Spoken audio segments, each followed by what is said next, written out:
ridiculous of me. I've never done such a thing before. Do go back, Aunt Caroline. I shall be quite all right here. But you have not looked well, my dear, all the evening. Haven't I? No, indeed. Perhaps you caught a little chill. Our English summers are rather treacherous, you know.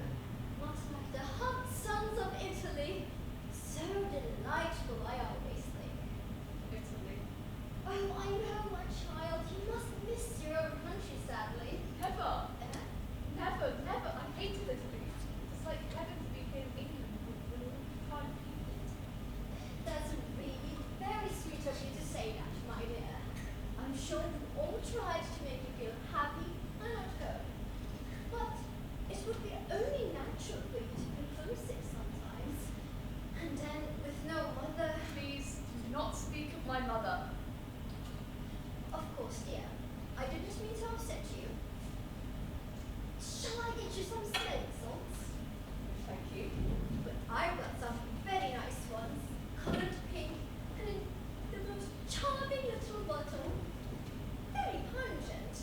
Salmoniac, you know. Isn't this spirits of sauce? I never can remember, but it's not the one you clean the bath with. Yes, it must be a sudden chill indeed. You were looking the picture of health this morning. Oh, perhaps it was the excitement of seeing this Italian friend of yours, Dr. Corelli. He turned up so suddenly, didn't he? Oh, hi, my dear, are you going to look at me again? Do go and finish your dinner, Aunt Caroline. Lucia will be all right with me. Well, perhaps I'd better. Claude does so hate any disturbance, and then again with a guest.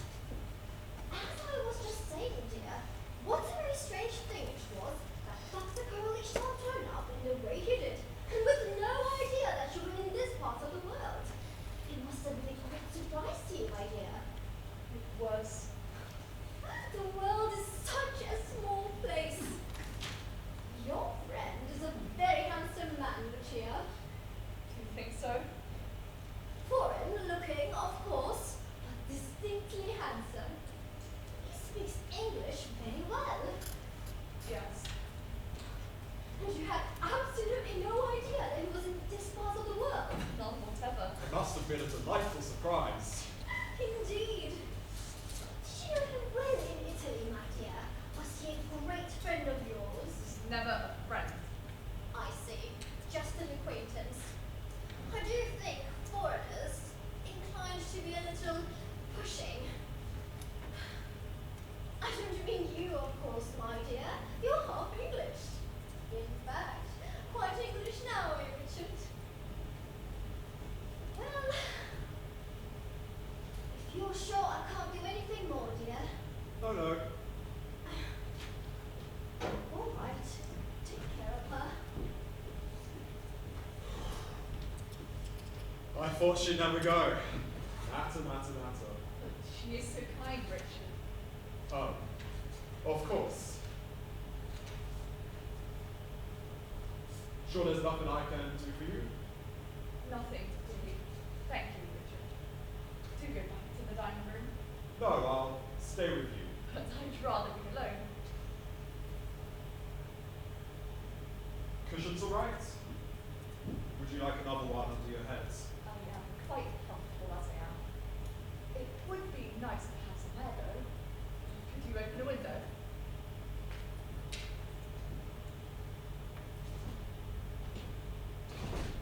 Damn!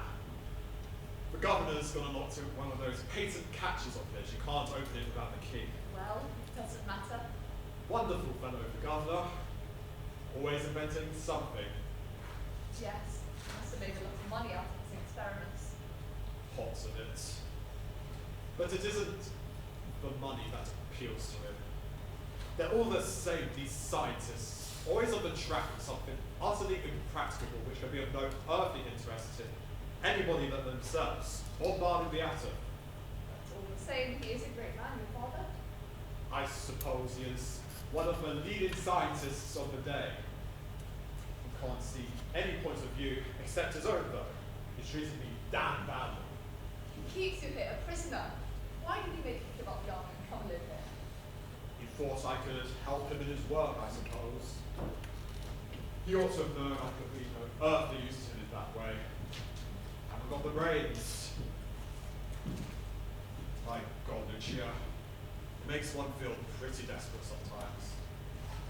There he is, rolling in cash, and he spends every penny on those damned experiments. Money! Everything comes back to that. Money!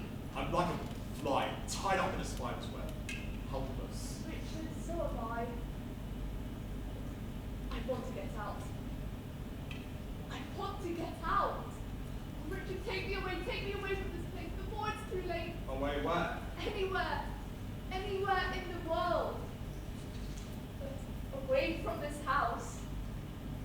I'm afraid. I tell you, I'm afraid. There are shadows. Shadows everywhere. How can we go away without money? A man's not much good to a woman without money, is he, Lucia? Is it? What do you mean? Why do you say that?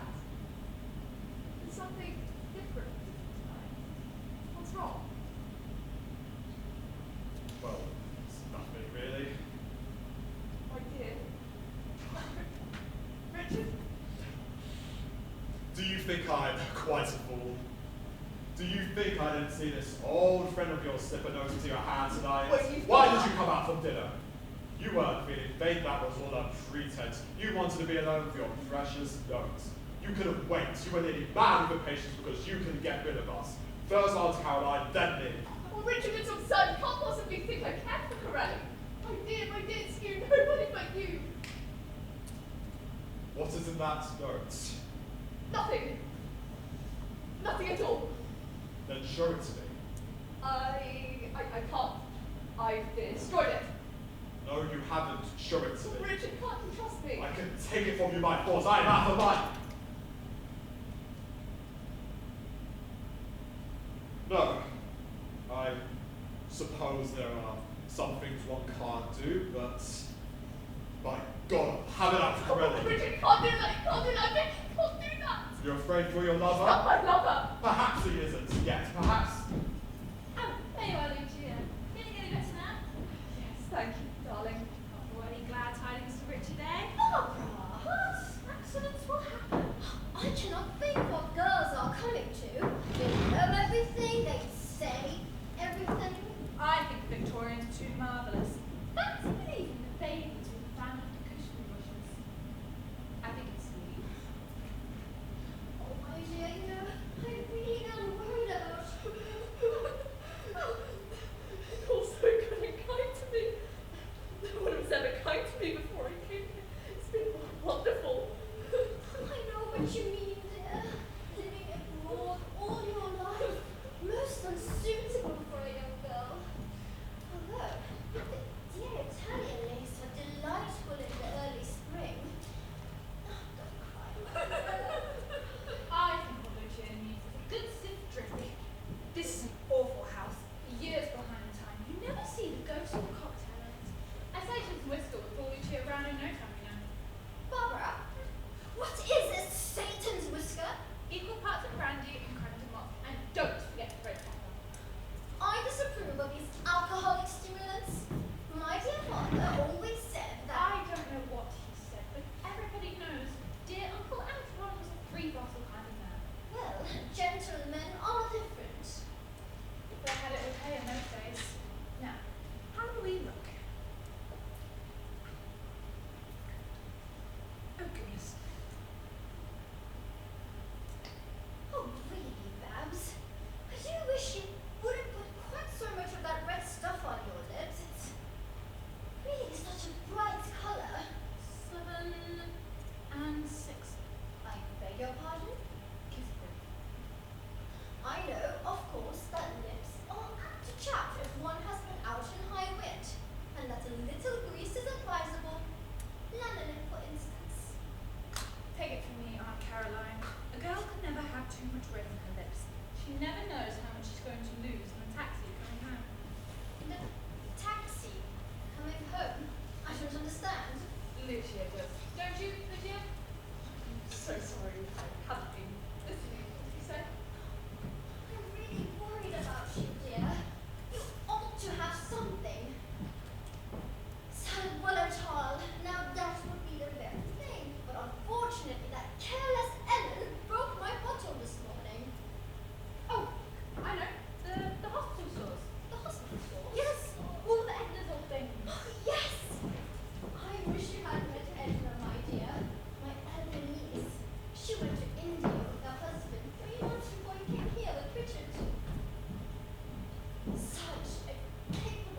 close arm. Now we're getting to the hot stuff. Atropine, morphine, strychnine. Be careful, Aunt Caroline. Bruce my furious temper, and I'll pour strychnine in your coffee, and you'll die. Hello, Miss Serena. You understand my instructions? Perfect, that's all. Excellent. You will excuse me, Dr. Purley, if I go straight to my study. I have several important matters I must stop tonight. Right up with me. Hello? What's this? Spoils of war? They're not really poison, are they, Doctor? I mean, they couldn't harm anyone. Well, say with the little collection you have here, could kill roughly 12 strong men. Goodness gracious. For instance, strychnine hydrochloride, 1/16 of a grain, several evies in tablets, and die most unpleasant death. Painful. Atropine sulfata. Atropine poisoning is sometimes hard to tell from tomaine poison. Also painful. And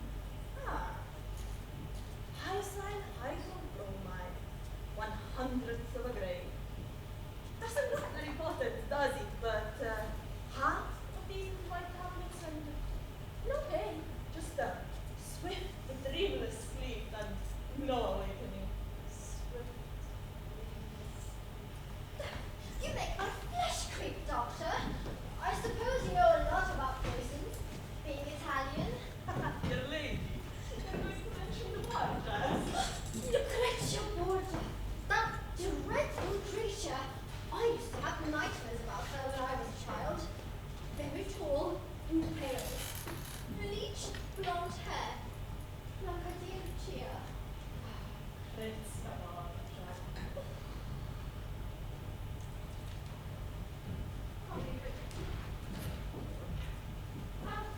What about some music, shall we? Some lovely.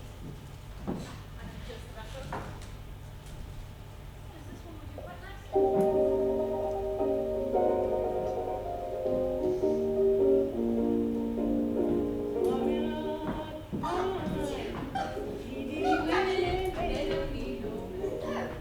No, not that vulgar song.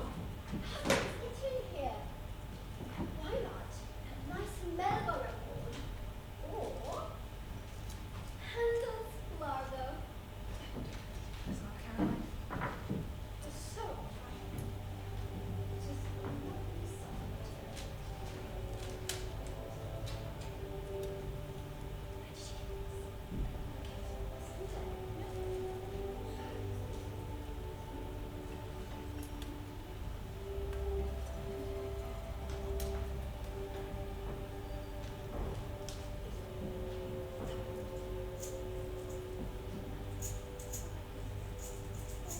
Radar, do you have my coffee?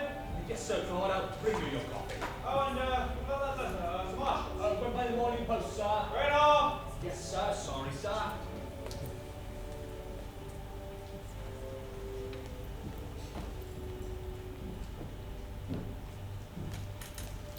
Lucia. I'll take you at your words. We'll go away together. Do you mean it? Oh, my dear, what about the money? There are ways of getting money. You still don't trust me.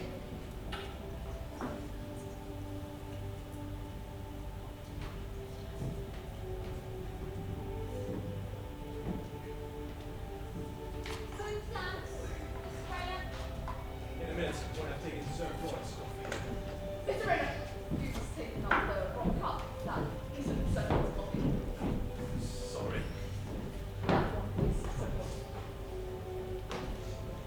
Dukes and dances, Mr. Reynolds. Dr. Curry is dying to dance with Lucia. Give the coffee to me. I'll take it to my book. It was so kind of you to invite me here. Yes, she is the kindest person. A charming house. You should show me over it sometime. Sure, Miss Avery knows more about that than I do. You've done what I said. Have you no pity? Have you done what I said? I know. I can't get this door open. What? I can't get this door open. What an extraordinary thing. Seems you're stuck somehow. Oh no, it's not stuck. It's locked. From the outside. My orders. There's something I've been meaning to say to you all. Richard, you'll be so kind as to touch the bell.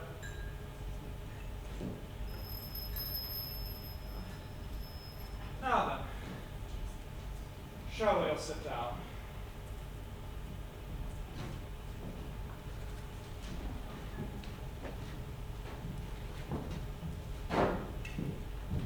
You rang, sir? Yes. Did you call the number I gave you? Yes, sir. Was the answer satisfactory? Perfectly satisfactory, sir. And the car has gone down to the station. The Rolls is not back yet, sir. I ordered a taxi to meet the train. Excellent. You can lock off. Yes, sir. God. My orders. May we ask for meaning of all this? I'm about to explain. To begin with, as you all know, those two doors are locked from the outside. To the study, there is no way out except through this room. The windows locked with a cutting device of my own making. This place is a rat trap.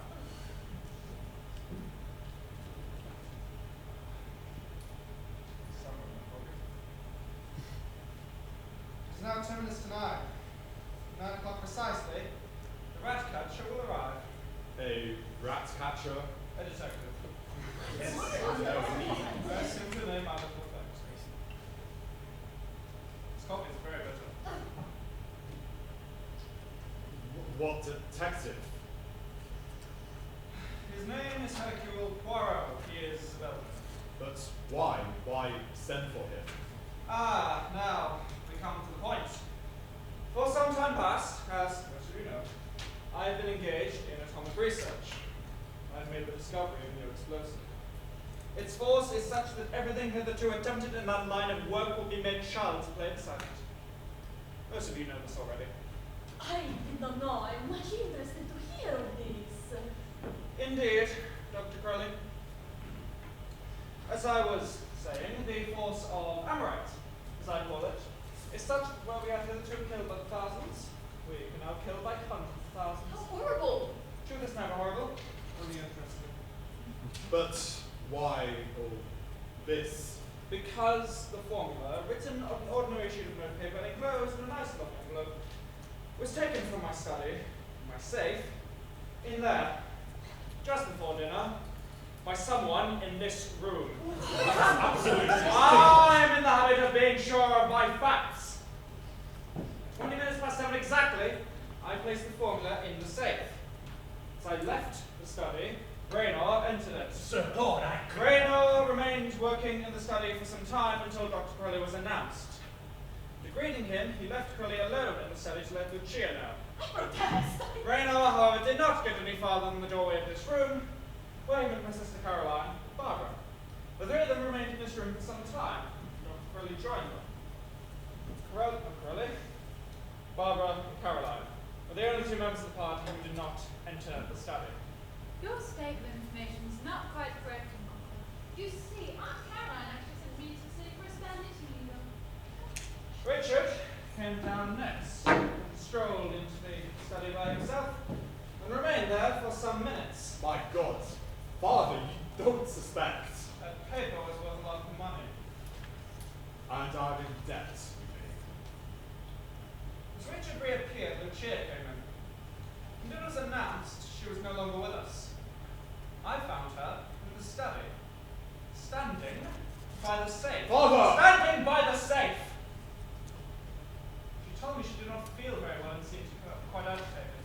I offered her a glass of wine, though she assured me she was quite all right and went to rejoin the others. Instead of following her back, though, some instinct, we'll say, urged me to check the safe again. The envelope and the formula in it was gone. I hope the position is clear to you all. Whoever took the formula still has it. I've seen to it that no one has had the opportunity to leave this room. Do you suggest then that we should be searched? This is not my suggestion. Now, it is almost time.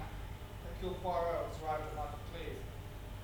At 9 o'clock precisely, Treadwell has orders to switch off the lights.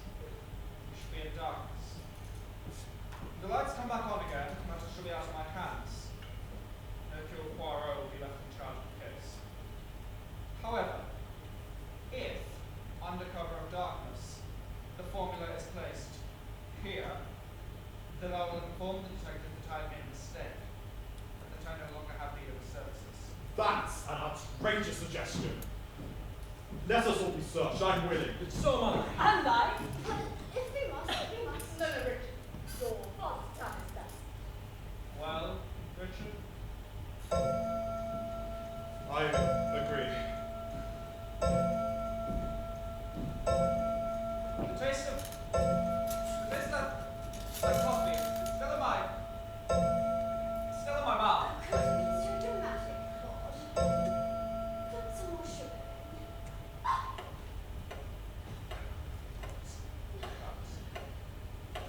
I don't like this. Would you be quiet, Aunt Caroline? I'm trying to listen. What's going on? Oh dear, dear. Sir Claude, I can't bear this. I must have light. It's preposterous, Trevor!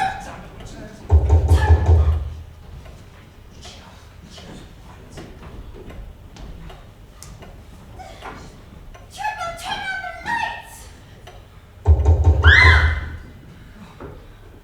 My goodness, the formula. Thank God, thank God.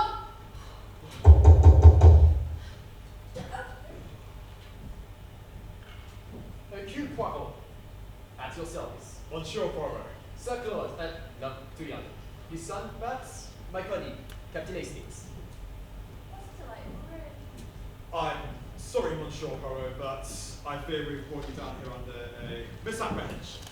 The need for your services has passed. Ah, indeed? Yes, I'm sorry.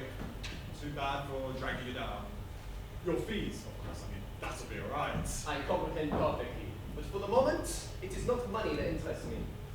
What? What does interest me? It's just a little point. It was your father who sent me to come, so why is it not he who tells me to go? Oh, of course. I'm sorry.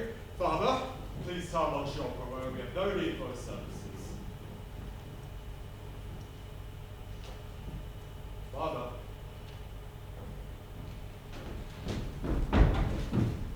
Doctor!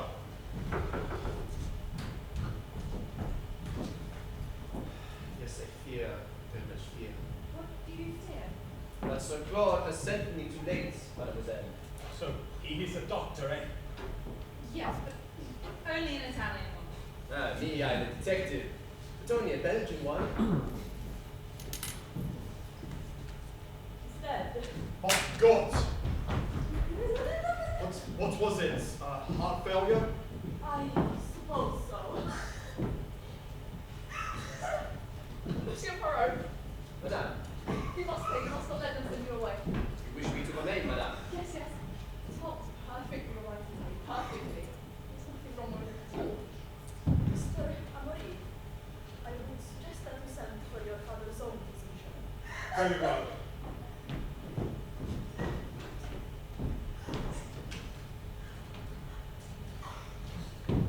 Market Cleave 5. What about ordering a car for Monsieur Poirot? No, no. Monsieur Poirot is remaining at my request. What? Yes, Richard. You must stay. But, oh, what, is that Dr. Graham? This is Richard Avery speaking. My father has had a heart attack. Can you come up at once? I'm afraid there's nothing that can be done. Yes, I'm afraid so. Thank you. Lucia, are you mad? What have you done? What do you mean? Did you hear what he said? The coffee is very bitter. Coffee is very... Oh. You see? Oh my God. Monsieur Poirot. Monsieur, Monsieur Poirot, I'm afraid I don't quite understand what it is my wife has asked you to investigate. shall we say, the testatory documents? That, mademoiselle tells me, is what I was called down for. The documents in question has been returned. As it? What do you mean? Just a little idea. You see, someone told me here the other day it was an amusing story. Story of Yeti Potter. There was nothing in it. I just wondered. Empty! Then we must be searched. We Take my advice. Do nothing until the doctor comes.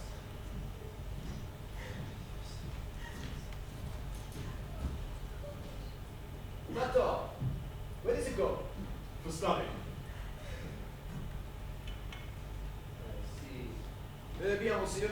I see no need why any of you should remain in this room. It is understood, of course, that no one leaves the house.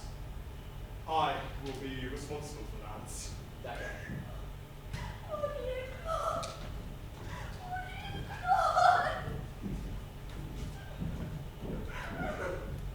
you must have courage, mademoiselle. The shock has been great, I know. I'm so glad I ordered fried soup tonight. My favorite dishes.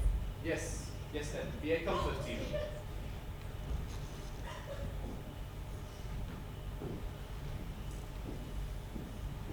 Well, what do you think? Shut the door, Hastings.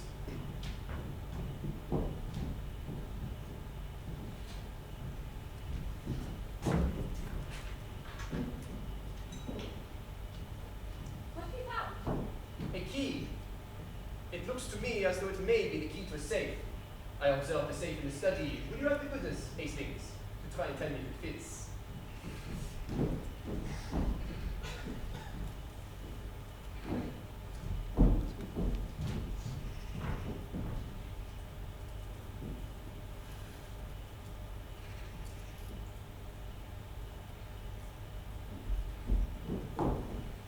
Well, it's the key alright. Do you think Sam will drop it or? No, no, mon ami. You can keep.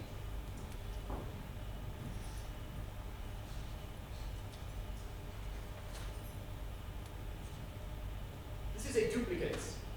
Clumsily made, but no doubt it serves purpose. Then that means. I beg your pardon, sir. The master asked me to lock this door until you arrived. The master. Dead. Is it murder, sir? Why should you ask that? There have been strange things happening tonight, sir. Oh, tell me. I hardly know where to begin, sir. I think I first felt something was wrong when the Italian gentleman came to tea. The Italian gentleman. Dr. Corelli, sir. He came to tea unexpectedly. Yes, sir. Miss Amory gave the invitation, seeing as how he was a friend of Mrs. Richards. But if you ask me, sir, Yes? I hope you understand, sir, that it is not my custom to gossip about the family. But seeing that the master is dead. Yes, yes, I understand. You're very attached to your master. He sent me down here in order to tell me something. You must tell me all you can. Then, in my opinion, sir, Mrs. Richard did not want the Italian gentleman asked to dinner. I observed her face when Miss Amory gave the invitation.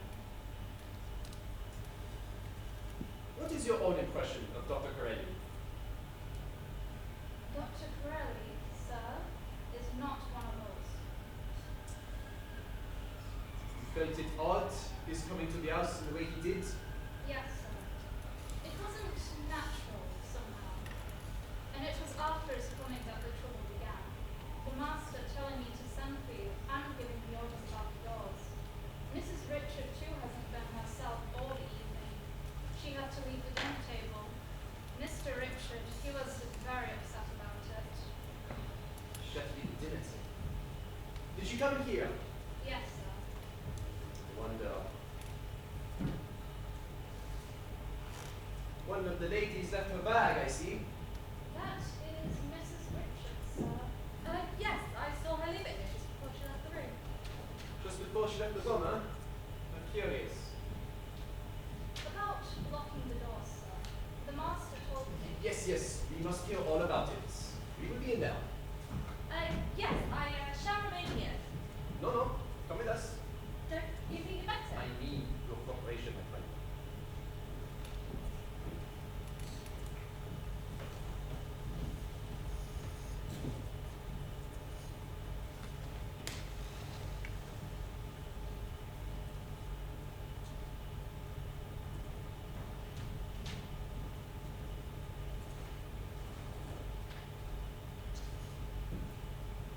Permit me, madame.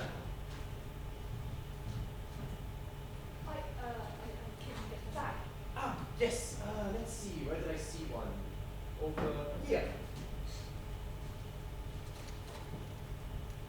Thank you very much. Not at all, madame.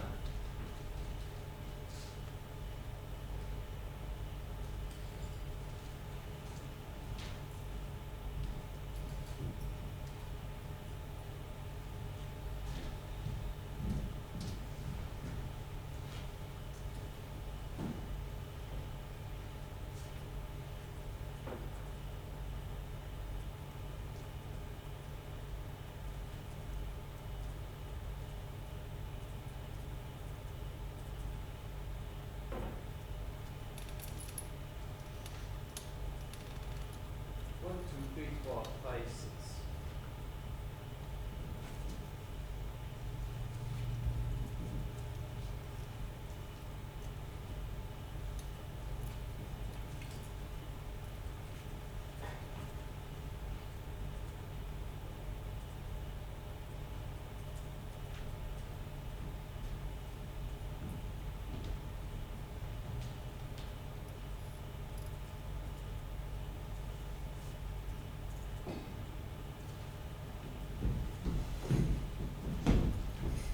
Lucia, I came to get the bag.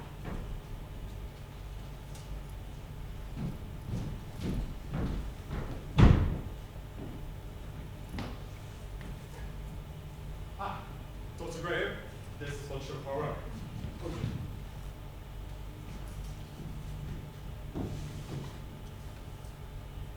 One, two, three, four, five.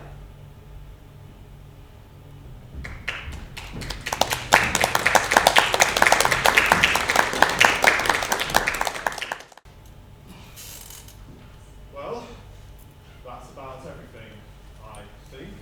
I hope I've made myself clear. Perfectly, Monsieur Henri. Perfectly. I have a clear tableau now. Sir Claude, sitting in his chair, dominating the situation. Darkness, knocking on the door.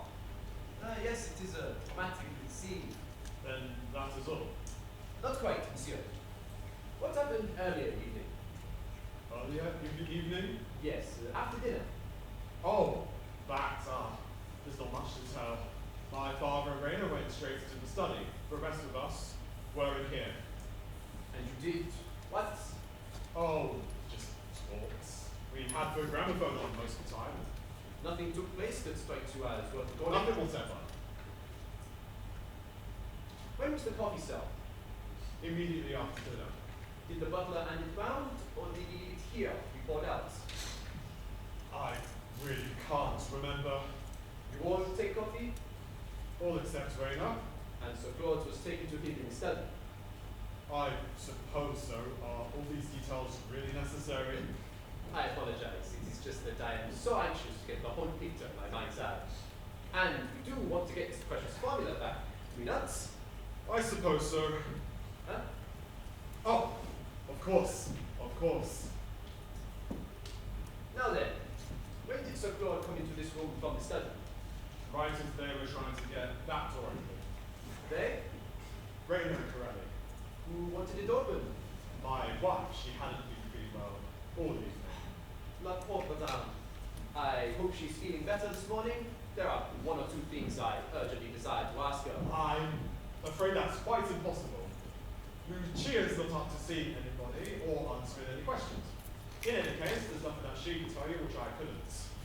Quite so, quite so. But women, Monsieur Henri, have an excellent observation that we did. Still, doubtless your aunt, Miss Henri, would do just as well. She's in bed. My father's death was a great shock to her.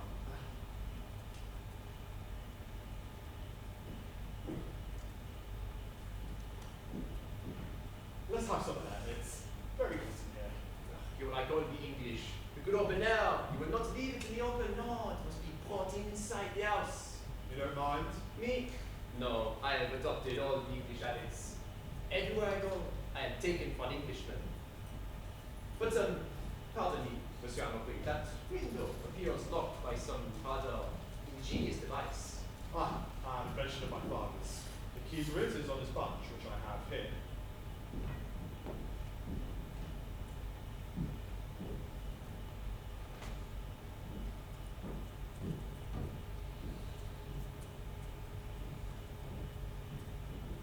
Monsieur Poirot,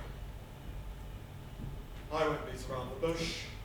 I know my wife begged you to stay last night, but she was upset and hysterical. She hardly knew what she was doing. I'm the person concerned here, and frankly, I don't care a damn about the formula. My father was a rich man. The discovery of his was worth money, but I don't need more than I've got, and I can't pretend to his enthusiasm for the matter. We've explosives enough already. I see. What I say is, let the whole thing drop. You prefer that I should depart? That I should make no further investigations? Yes, that's it. But whoever stole the formula would not do so in order to make no use of it. No, but still. You do not object to the, how shall I put it, stigma. Stigma? 5 people had the opportunity of stealing the formula. Until one is proven guilty, the other 4 cannot be proved innocent. Dr. Graham is here, sir, and would like to see you. I will come at once. Will you excuse me? Yes.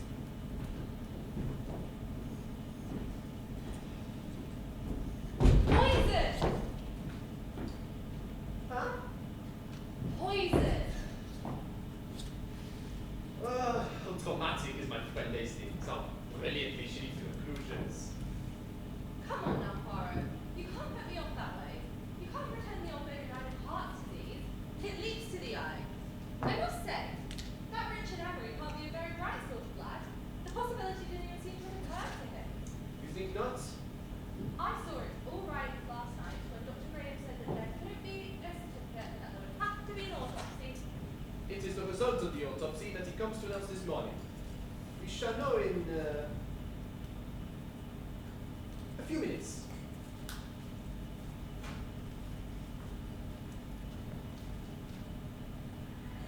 I'd say, what a fellow you are, Peter. Is not the effect more pleasing now?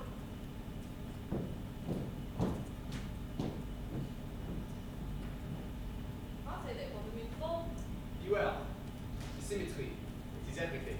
Everything must be in neatness and in order, especially in the little grey cells of the brain. Well, what do your little grey cells say about this business? Let us first hear the ideas of my friend Hastings. Well, the key under the secretary's chair is suspicious. You think so? Yes. But on the whole, I thought the Italian. Mysterious Dr. Perelli. Mysterious? That's just the word for it. What was he doing here? Obviously after the formula, of course. Emissary of the foreign government? You know stuff. I do occasionally go to the cinema, yes. And, if it was poison, the whole thing's surer than ever. You remember the Borgias? The only thing I'm worried about is that I put with the formula on him. You will not do that, my friend. How do you know? I do not know. But I have a little idea. What do you mean? Where do you think the formula is now, Hastings? How should I know? Because there is only one place where it can be. Where's that? In this room. What? But yes, consider the facts. We know from the good Twebber that Sir Claude took certain precautions. When Sir Claude swiped his little surprise and announced my imminent arrival, it is quite certain that the thief still had the formula on his person. So what must he do? He dare not risk having it found on him when I arrive. He can only do one of 2 things. Restore it according to Sir Claude's plan, or else hide it under the cover of darkness. Since he did not do the first, he must have done the second. Et voila! It is obvious the formula is hidden in this room. Let's look for it.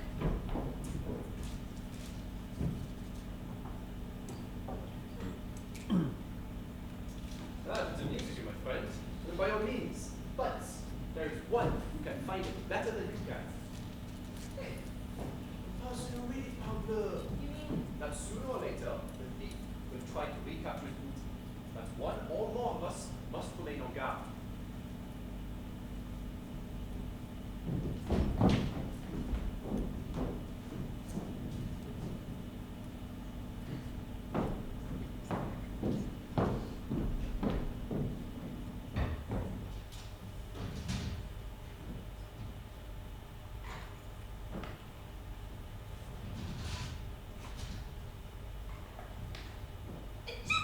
Oh, I did not know anyone was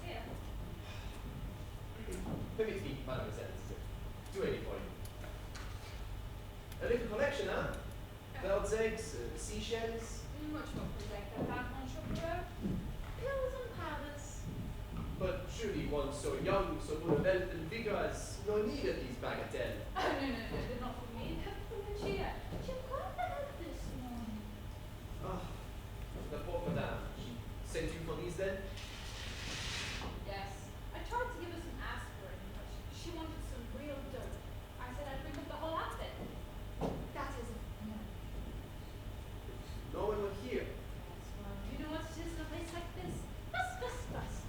Aunt Caroline's like a fucking cannon. Richard's a damned nuisance, as men tend to be. You comprehend everything. Do you know, mademoiselle, that you are fortunate in your domestics? What do you mean? See here. On this box, there is no speck of dust. To mount on a stool at dust so high, not all domestics would be so conscientious. I thought it was strange there was no dust. You had it down last night? Ah, yes, after dinner. They're all hospital stores, you know. Well. Strychnine, atropine. Ah, it is a pretty little collection. Ah, and a tube of iocine, nearly empty. They were all full last night. Et voilà, ce qui est curieux. Where exactly was the box last night? On this table. And Dr. Corelli was looking for it. Oh, Lucia, I was just coming. My headache is baffling. Father, let's speak to Monsieur Poirot. But my Please, legs. there. Monsieur Poirot. At your service, madame. Monsieur Poirot, last night I made a request to you. I asked that you stay on here. This morning I see that I made a mistake. Are you sure, madame? Yes, quite sure. I was nervous overall. I am grateful for doing what you asked, but it is better that we should go. I see. That's a suspect? Not quite, madame. If you remember correctly, you expressed a doubt last night that your father-in-law died a natural death. I was hysterical. I did not know what I was saying. You are certain then that his death was natural? Absolutely. Why do you look at me like that? Madame, it is sometimes difficult to set a dog on a scent. But once he has found a scent, nothing on earth can make him leave it. Not if he is a good dog. And I, madame, Hercule Poirot, am a very good dog. But you must go, I beg you, I implore you. You do not know what harm you may cause by remaining here. How do you? To all of us. I cannot explain further, but take you to take my word will be so. Last moment I saw you, I trusted you. Please. Lucia, Is everything right? What has happened? nothing, my dear. Would you mind leaving us? Please.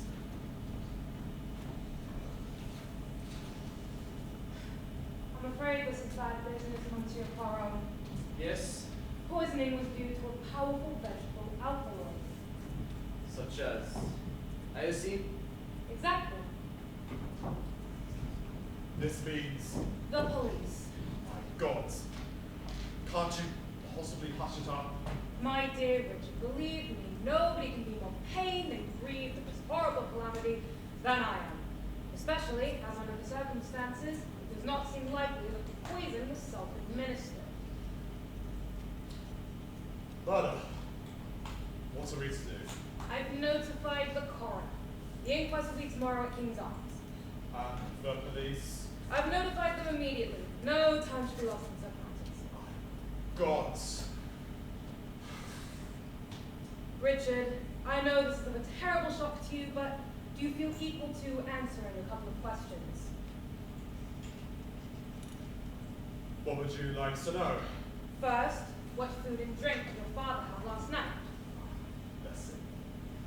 We had soup, fried sole, cutlets, and a fruit salad. Now, as to drink. My father and aunt drank burgundy. So did Rainer too, I think. I had a whiskey soda and Rennie drank white wine. Now, about this, Dr. Corelli. You'll excuse me, Richard, but what do you know of this man? I haven't met until yesterday. He was a friend of your wife's? Yes. Does she know him intimately? He was a mere acquaintance. I sure hope you haven't allowed him to leave the house. Oh, no. I pointed out to him last night that until this matter was cleared up, formula. I mean that it would be best if he stayed here, and I sent down to meet him for his fits. And he made no protest? Oh no, he agreed quite eagerly. Now, what about this room? The 2 doors were locked, and the keys given to us. Everything is as it was, except that we have moved the shelves, as you can see. Richard, is that the cup? Is this the cup your father drank from last night? I'll take it. It will have to be analyzed. You don't think, It's unlikely that the poison was administered at dinner. This is the most likely vehicle.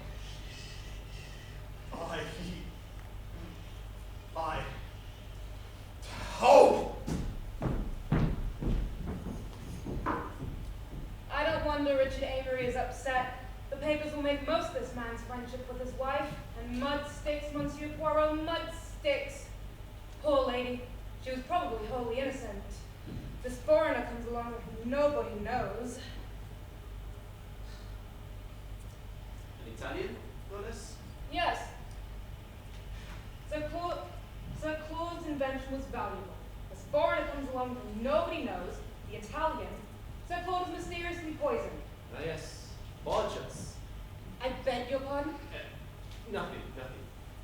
Goodbye for the present, Monsieur le Docteur. Goodbye, Monsieur Poirot. I'll be sure nobody disturbs this room until the police arrive. Assuredly.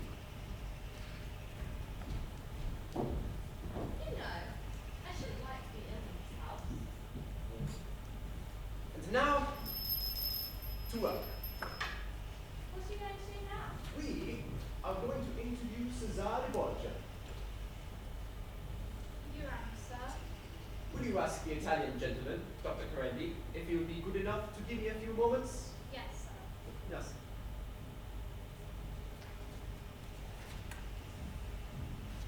It would be well, I think, to put this back in its place.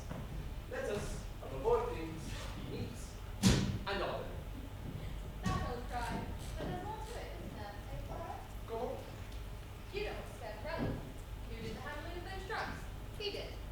If he sees the box of drugs on the table, it might just put him on his guard. How astute is my friend Hastings? I know you too well, Poirot. You can't throw dust in my eyes. It seems, my friend, that is just what I've done. I praised the domestics too soon. The chef is thick with dust. But I have a good wet duster in my hand. In Poirot, you're not a housemaid. No, I'm a detective. Well, there's nothing to protect up there. So do get down. As you say, there is nothing. What? Oh, do get down. Corelli may be here any minute. You don't want him to see you up there, do you? You're right, my friend. It is that I'm thinking of something. What? Dust. Ah, bonjour, Monsieur Poirot. Vous voulez me questionner? Sì, signor Dottore. Sì, le permette. Ah, lei parla italiano. Sì, preferisco parlare in francese. Alors, qu'est-ce que vous voulez me demander? D'accord. I say, what the hell is all of this? Poor Hastings. We had better speak in English. I beg your pardon. I'm glad you sent for me, Monsieur Poirot. Do not. I would myself have requested an interview. Ah, indeed. Yes.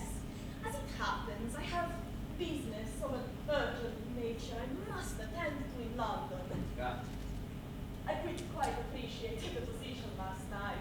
Valuable document was stolen. I was the only stranger present. Naturally, I am only too willing to remain, to permit myself to be searched, and in fact to insist on being searched. As a man of honor, I could do nothing less. quite so, quite so.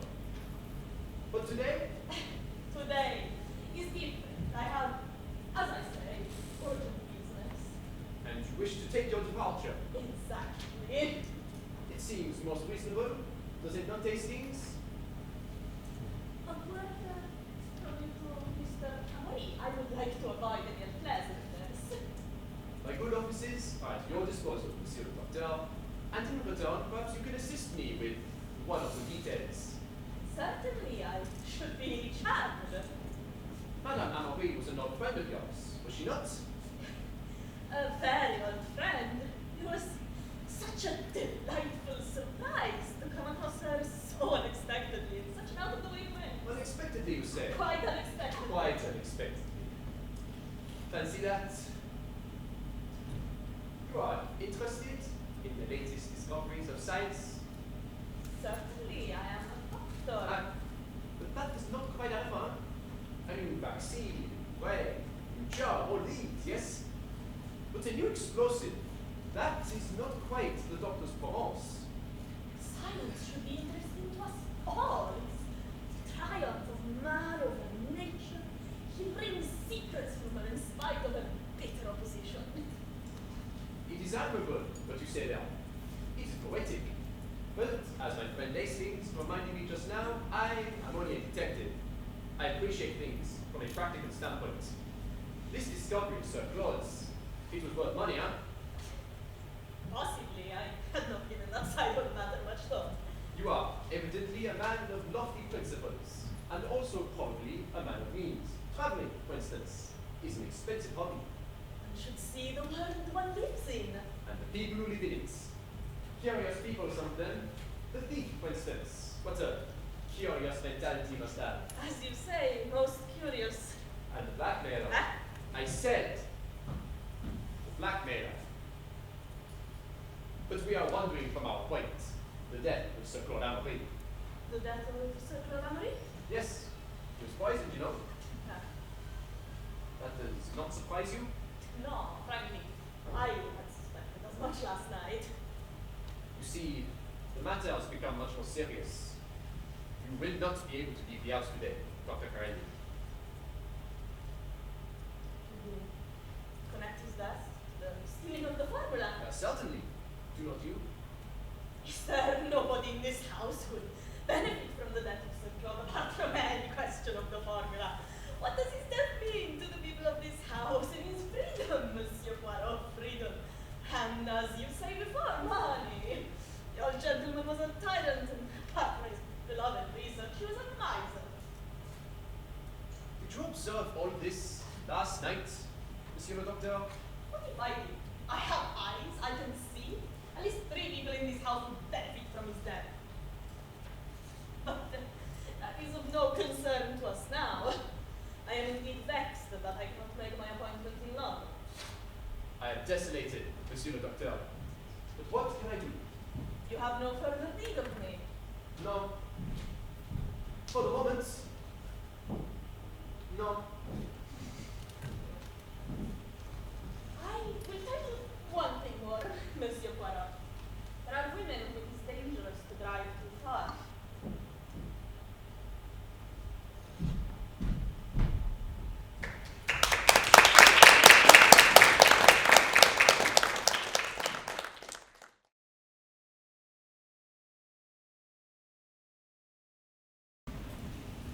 What do you mean by that? There are women who it is too dangerous to drive too far.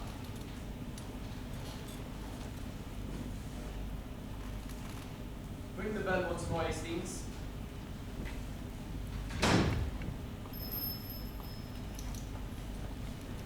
What are you going to do now? You will see. Yes, sir. Will you present my compliments to Miss Amory and ask her if she would be good enough to give me a few moments? Yes, sir. I thank you. But the old soul's in bed. My friend Hastings knows everything. Well, isn't she? That is what I want to find out. But Richard Amory said so. My friend, here is a man who killed and lies everywhere I go. Why does Madame want me to go? Why does Monsieur want me to go? Why does he prevent me from seeing his aunt? What would she tell me that he could not possibly want me to hear? I tell you, Hastings, what we have here is drama. No simple sordid crime, but drama. Poignant human drama. Monsieur Poirot, General tells me you wanted to see me. Yes, mademoiselle, to ask you a few questions. Of course. Would you sit down? But I understand you were frustrated and ill. Of course. It's all been such a terrible shock. Terrible. But what I always say is somebody must keep their head. The servants, in turmoil. You know what servants are, Monsieur Paul. They positively delight in funerals. They prefer death to a wedding, I do believe. Oh, dear Dr. Graham, so kind. Such a comfort. And a really clever doctor. He quite cured my neuritis last year. Not that I'm often ill. Now, this rising generation to me doesn't seem strong at all. There was poor Lucia last night, having come out from dinner feeling faint. Poor child. She's a mass of nerves, and what else can you expect with Italian blood in her veins? She was just the same, I remember, when her diamond necklace was stolen. When was that, mademoiselle? When was it now? It must have been 2 months ago, right about the time Richard had such a quarrel with his father. A quarrel? Only over his debts. Of course, all young men have debts. But they had quite a scene. And what with that, Lucia's necklace, and her refusing to call in the police. It was a very upsetting time. So absurd, too. Nerves, all nerves. You permit? Certainly.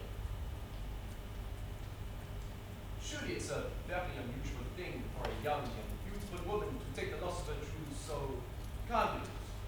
Odd. That's what I call it. Distinctly odd. But there, she didn't seem to care one bit.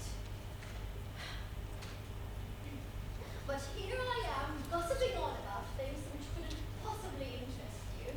But you interest me enormously. When Madame Amory came out from dinner feeling faint, did she go upstairs? No, I sat her right here. Then I went back to the dining room, leaving Richard here with her. Young husbands and wives, Monsieur Paul. Not that young men are nearly so romantic as they were when I was a girl. I remember a young fellow called Alois Jones. We used to play croquet together. Foolish fellow, foolish fellow. I'm wandering from the point again. We were talking about Richard and Lucia. Very handsome couple they make, don't you think so, Monsieur Paul? He met her in Italy, on the Italian lakes last November. It was love at first sight. They were married within a week. Before that, she was an orphan, all alone in the world. Very sad, though sometimes I wonder whether it wasn't a blessing in disguise. After all, a lot of foreign relations, a bit trying, don't you think?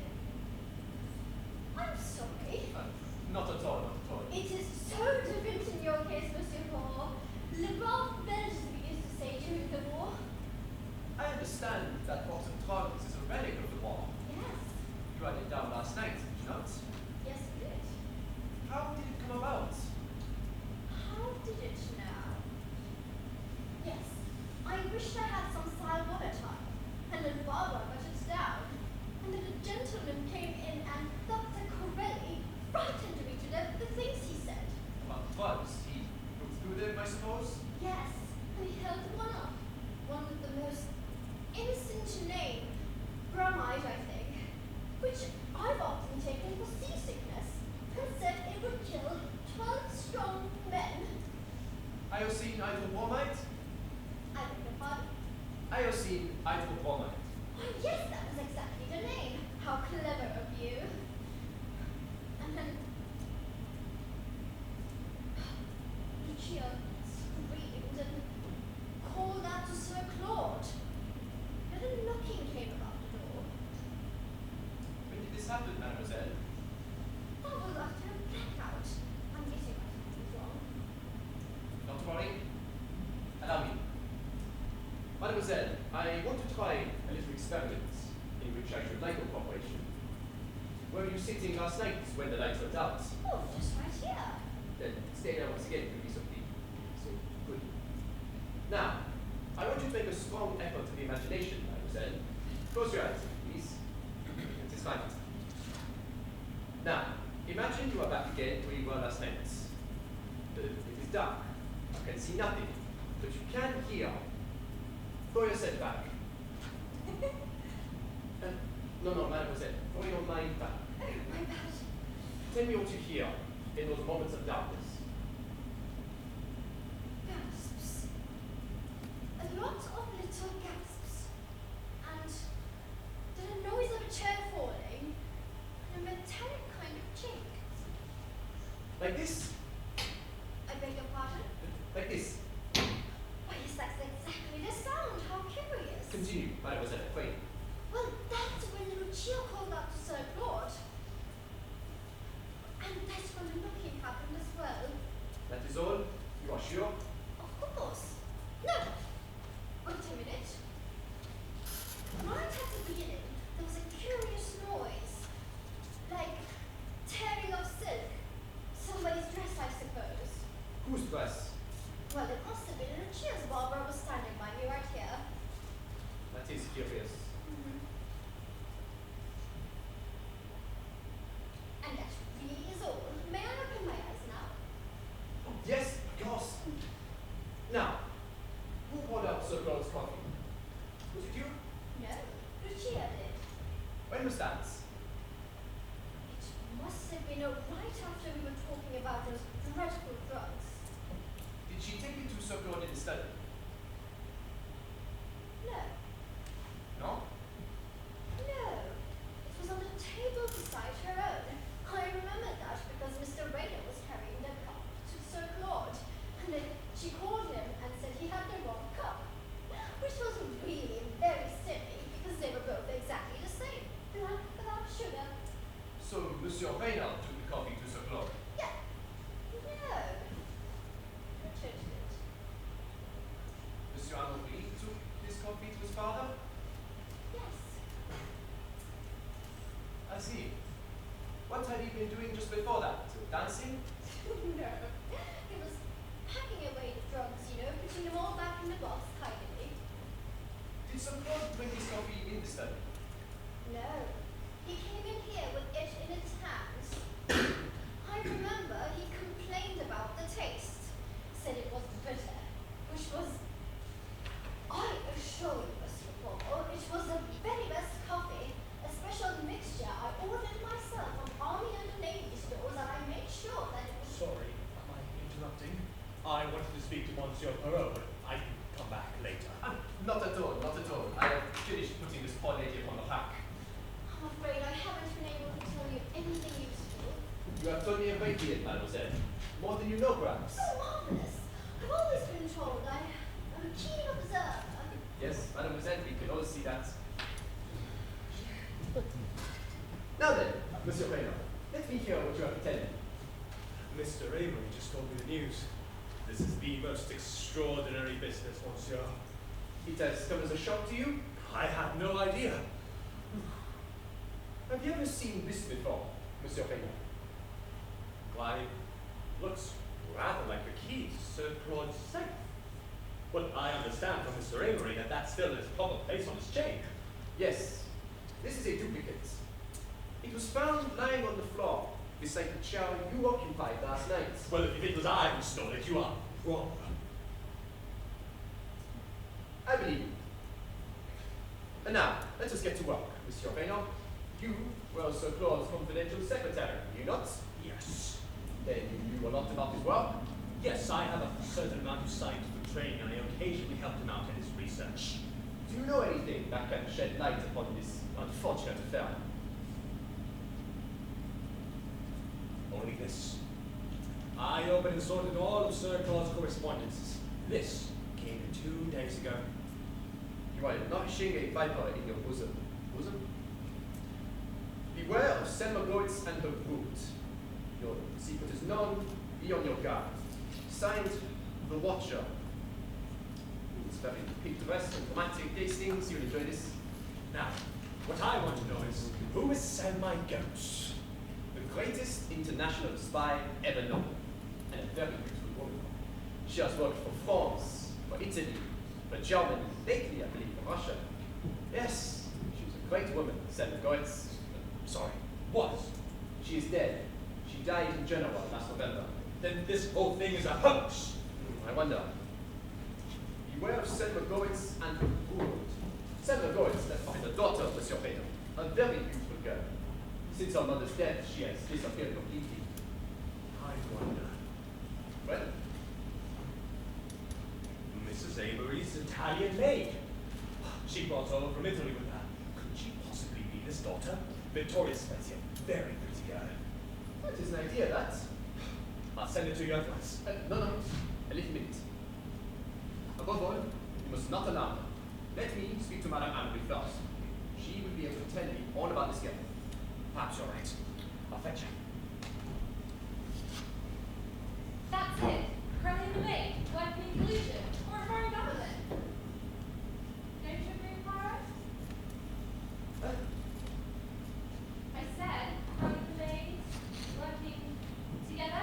Exactly what you would say, Stings. Well, what's your idea? Why was Madame Amory's necklace stolen? Why didn't she go to the police? Why didn't she tell? See, Mr. Poirot.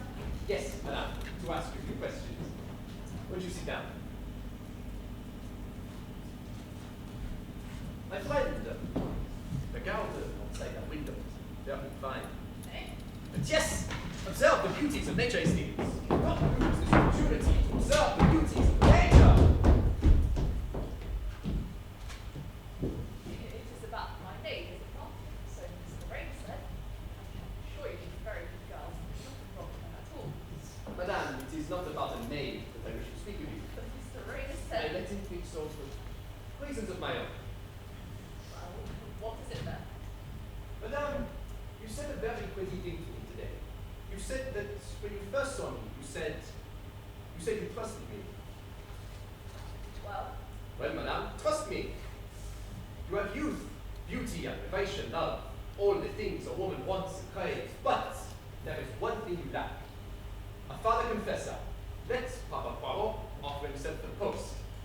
Think well, before you refuse, it was at your request I remained here. I stayed to serve you. I still wish to serve you. can serve me best by going. Madame, do you know that the police have been called in? Please. Oui. But why by who? The doctors have discovered that Sir Claude Amory was poisoned. No, not that. Yes. You see, Madame, there is very little time. At present, I serve you. Later, I may have to serve justice. What do you want me to do? Tell me the truth. Really, Monsieur Poirot, I am at a loss to understand you. So it is like that. You would tell me what you want of me. I will answer any question you please. You beat your wits against Hercule Poirot, do you? Very well. Be assured, Madame, we will get at the truth all the same, but by a much less pleasant process. Nothing to conceal. A few days ago, Sir Claude received this anonymous letter.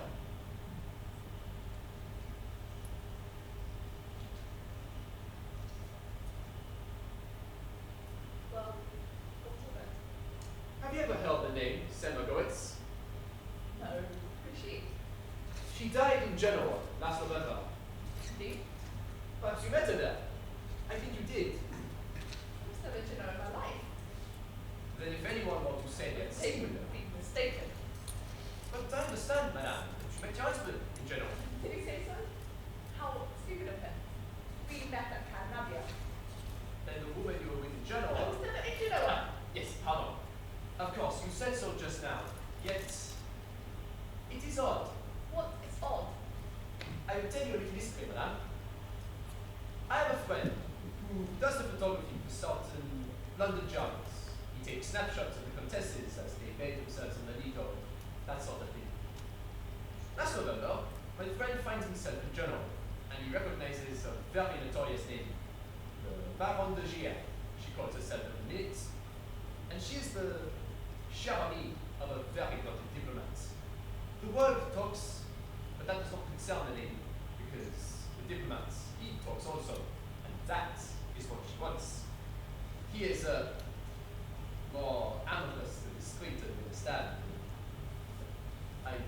annoy you, madame? Not at all, but I hardly see the point of the story. I'm arriving at it. My friend shows me a snapshot he has taken. We have lived together for Baron de Giard with très belle femme. And we do not wonder very much as diplomats. Is that all? No. You see, madame, the lady was not alone. She was snapshotted walking with her daughter. And that daughter, madame, had a very beautiful face. One more that would not be easy to forget. I recognized it as soon as I arrived here. My dear Monsieur Poirot, it's a curious mistake. I see the point of all your questions now. I remember the Baron perfectly, and her daughter. The daughter was from non girl, but her mother fascinated me. Quite romantic about her. Went out walking with her several times. I think my emotion released her. That was doubtless how the mistake arose. But I thought you were never in general. You have the photograph? No. I knew the name several ago. It's past London, November. The rest, my friend and his photography, was a little invention. You laid a trap for me. Very. What has all this got to do with Sir Claude's death? Madame, I understand that you lost a valuable diamond necklace at Tango. Again, what has all this got to do with Sir Claude's death? Lost a stolen necklace, then a stolen formula. Both would bring in money. How much did Caroline want this time? I will not answer any more questions. Because you are afraid? I'm not afraid. I simply don't know what you are talking about. Why would Dr. Corelli ask me for money? To buy his silence. The Amories are proud, and you were Senator Deutsch's daughter.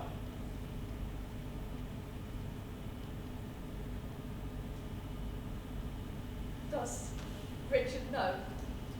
Not yet. Don't tell him. Don't tell him. He is so proud of his family name, of his honor. Wicked to have married him. But I was so miserable. I hated that life. That awful life. I was degraded by it. But what could I do? And Ma died. I was free. Free to get away from that life of lies and intrigue. And Richard came. I loved him. He wanted to marry me. Why should I tell him? And then already recognized and blackmailed you? Yes. But I had no money, so I sold the necklace and I paid him. Thought that was the end of it all. But last night, when he turned up here, he had heard of the formula. And he wanted you to get it for him. Yes. Did you? You won't believe me. Yes, yes, I can still believe. Have courage. Tell me the truth. Did you take the formula? No. But I meant to. Dr. Corelli made a key from an impression I took of the safe. Is this it? Yes. It was all quite easy. I was just stealing myself to open the safe when Sir Claude found me. That's the truth. I believe you. And yet you acquiesced eagerly in Sir Claude's scheme of darkness? I didn't want to be searched. Dr. Corelli sent me a note at the same time as a key and they were both in my dress. What did you do with them?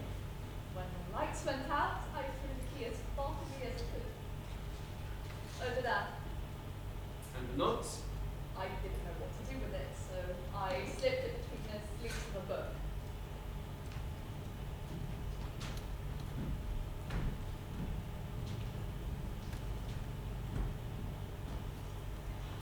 Yes, it is still there.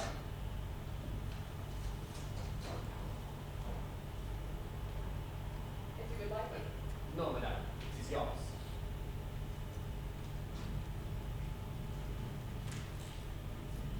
What is the thing, madame? Did you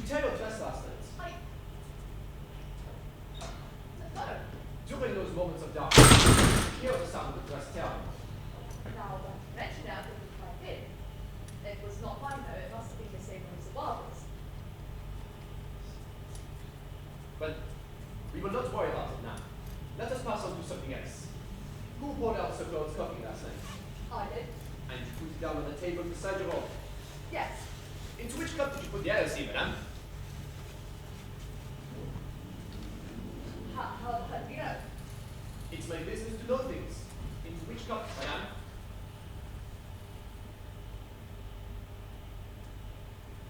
My own. But why? The guy Richard suspected was between Dr. Crowley and I. And that's why I failed Crowley. To Richard. It's a way out.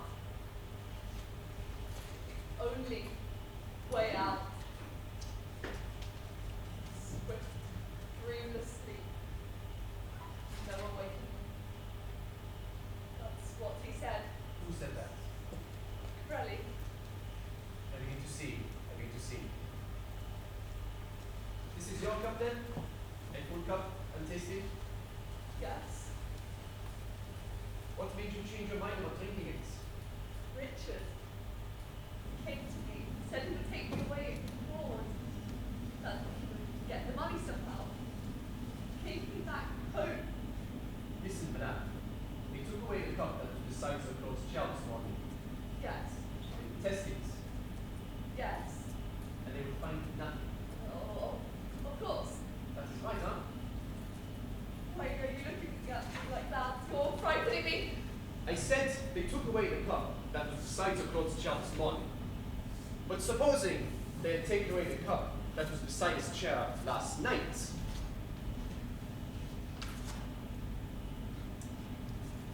this cup, You know. madame, they would test their cup and find nothing. But last night I took some advice from the original cup. What would you say if I told you there was IOC in Sir Claude's cup as well? You're quite right. I killed them. This is only coffee. But madame, Why did you do that? madame, the world is a very beautiful place. Why should you wish to leave it? You were right when you said that you put IOC in your own cup. But there was IOC in the other as well. Who put the IOC in Sir Claude's cup? No, you're wrong. I killed him. It was me. I killed him. Please, we have very little time. I will make you two promises. Promise number one, I will save you. No, I killed him. It was me. I killed him. Promise number two, I will save your husband. Inspector Jack.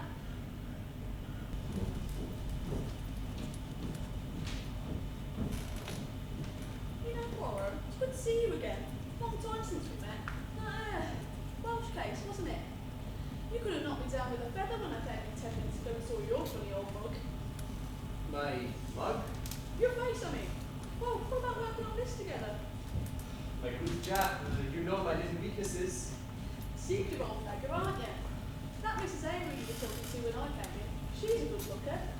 Richard Avery's wife, I suppose. Bet you enjoy yourself, you old dog. Anyway, this is just the sort of case that suits you down to the ground. Pleases your tortuous mind. Now I loathe the poisoning case. Nothing to go on. Have to find out what they ate and drank and who handled it and who so much as breathed on it. Dr. Graham seems pretty clear on the case. Says the dope must have been in the coffee. Such a large dose would have been almost instantaneous in effect. Of course, we shall know for certain when we get the analyst report, but we've got enough to go on. Well, I'm finished with this room. I'd better have a few words with Mr. Richard Amory, then I'll see this Dr. Corelli. Seems as though he were our man. But keep an open mind, that's what I say. Keep an open mind. You've got me, Poirot. But certainly, I will accompany you. And Captain Hastings too, I've no doubt. Sticks as close to you as she shadow, doesn't she, Poirot? Perhaps Hastings wishes to remain here? Yes, I shall remain here. Well, as you please. Hastings?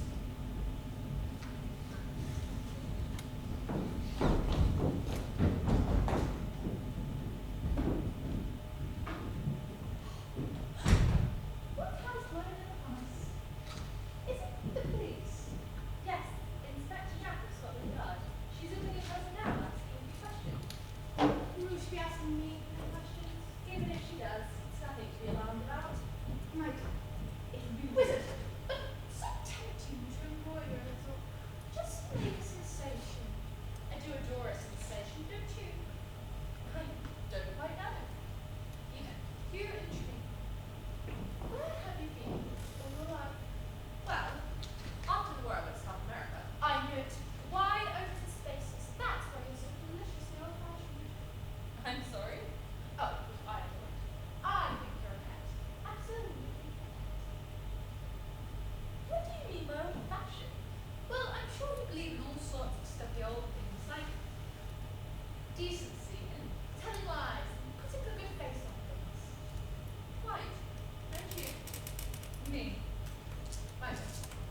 slip down behind.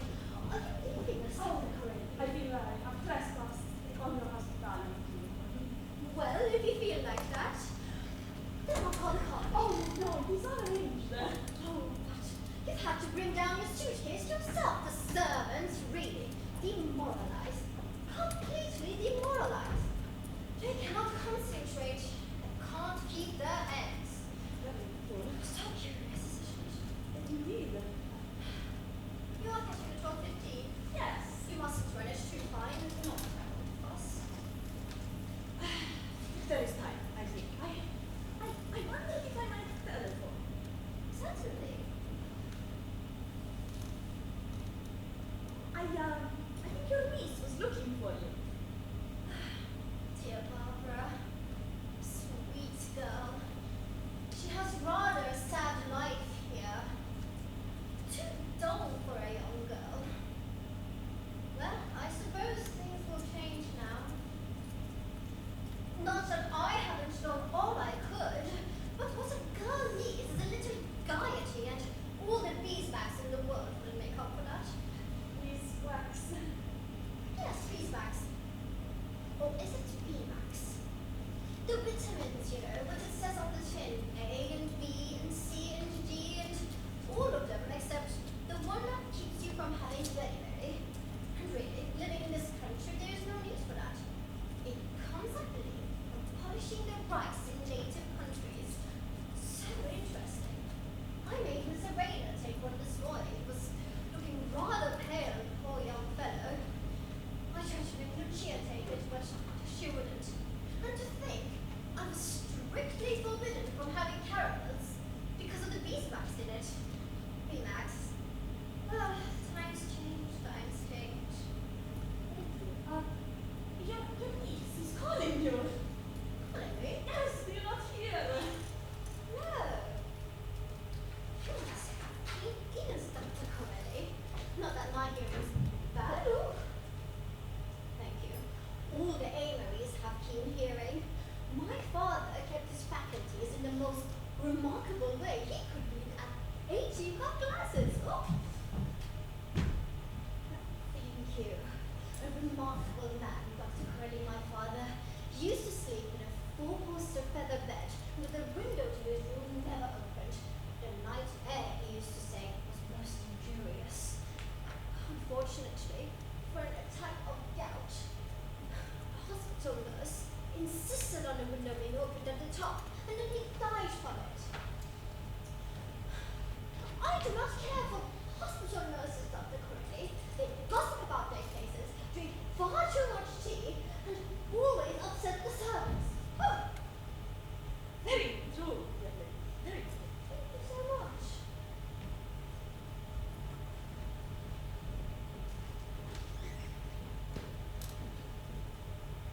Mark 153. Calling for London. So, 8855. Yes. Right. You will call me back?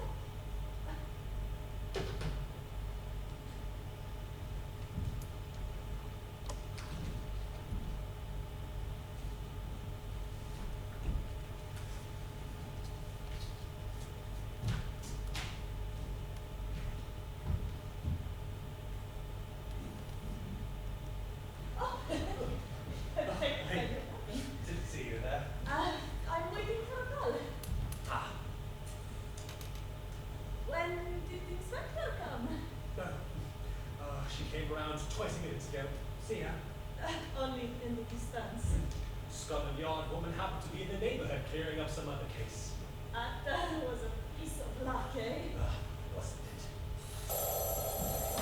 That's my call. I wonder if you'd mind. Oh, yeah, certainly. Dear fellow. Any ouch. Hello? Again? Jack, no, damn it, it's not impossible. Your gentleman died last night. I'm leaving at once. Jack is here. Jack, the Scotland Yard woman. No, I've not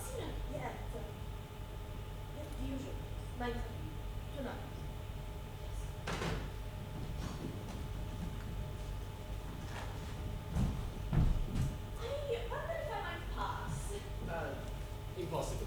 Quite impossible. I insist. I shouldn't. Hello, what's all this? Why, it's Daniel. I thought you might be able to give a name to this gentleman. Oh, I know all about him. Tell me it's quite a public character, aren't you, Tony? You have nothing against me. You can't hold me. I wonder. I'll bet we won't have far to look for the man who stole that formula and did in the old gentleman.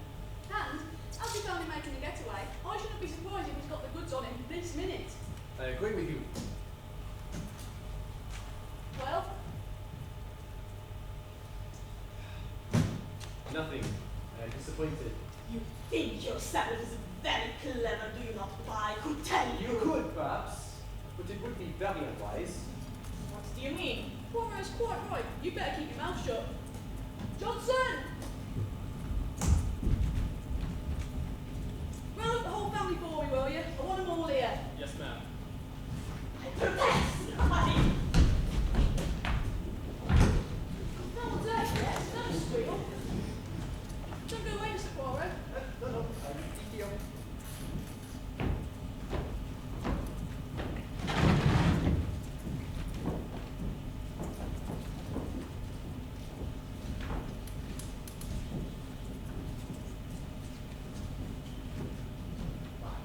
This is my aunt, Miss Avery, and this is my cousin, Miss Barbara Avery. What's all this excitement then? Now we're all here. Richard, I'm so confused. What is this lady doing here? I think perhaps I ought to say something. You see, Aunt Caroline and all of you, Dr. Graham has discovered that my father was poisoned, but with hyacinth. Heist. Why, I saw. What do you see, Mr. Rayner? No, nothing. At least. I'm sorry, Mr. Rayner, but I've got to have the truth. Come now, everyone realises you're keeping something back. Well, it's nothing really. I mean, there's some quite reasonable explanation. Well, Well, it's just that I saw Mrs. Avery pour out some of those tablets into her hand. when was this? Oh, last night. I was coming out of the study. Everybody else was busy with the gramophone. And then I saw Mrs. Avery take up a tube of tablets and pour most of them out into the palm of her hand. And then Sir Claude called me back for something. Why didn't you mention this before? Well, it didn't come back to me until Mr. Avery said that Sir Claude had been poisoned with hyacinth. Ugh. Of course, I realize it's perfectly all right. It's just a coincidence that startled me. It might not have been hyacinth at all. Well, now, what have you to say about it? I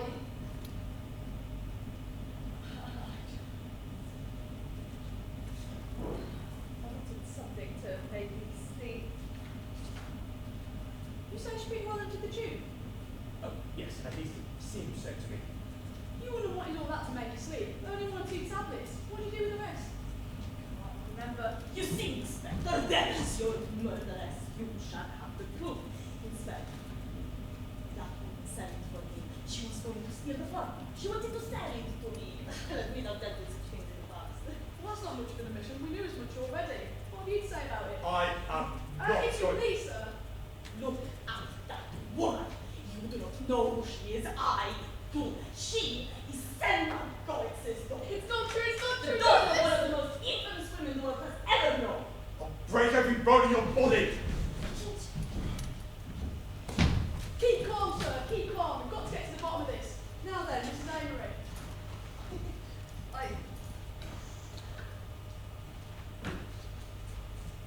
Be brave, madame. Have courage. Tell me the truth. We have come to acquaint your life yourself no longer. See, be brave and speak.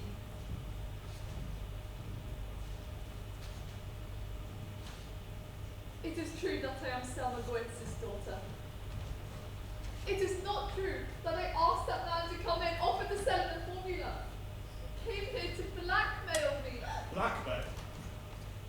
He threatened to tell you about my mother unless I got the formula from him.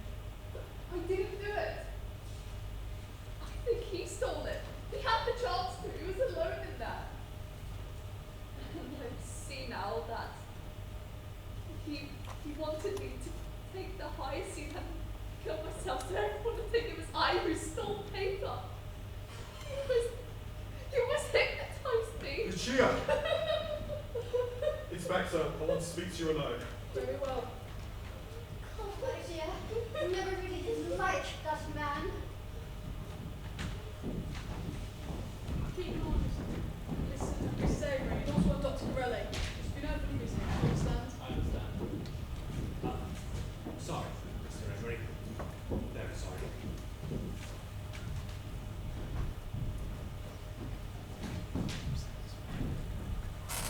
I'm sorry, sir, but after what Mr. Raynor has told us, I'm bound to take every precaution. Inspector Jack, Well, sir, what is it? I killed my father. No go, sir. What? No, sir, that cat won't jump. You're very set on your good lady, I know. Newly married and all that, but to speak plainly, there's no use putting your neck in a halter for the sake of a bad woman. Though she is a good looker and no mistake. Inspector Jack! It's no use getting upset with me, sir.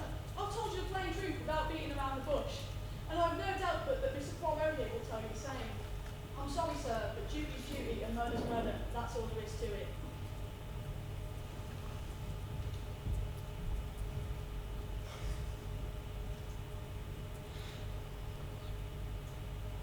Do you say the same, Monsieur Poirot?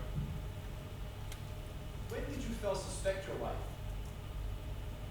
I Nothing. never. Nothing but the truth now.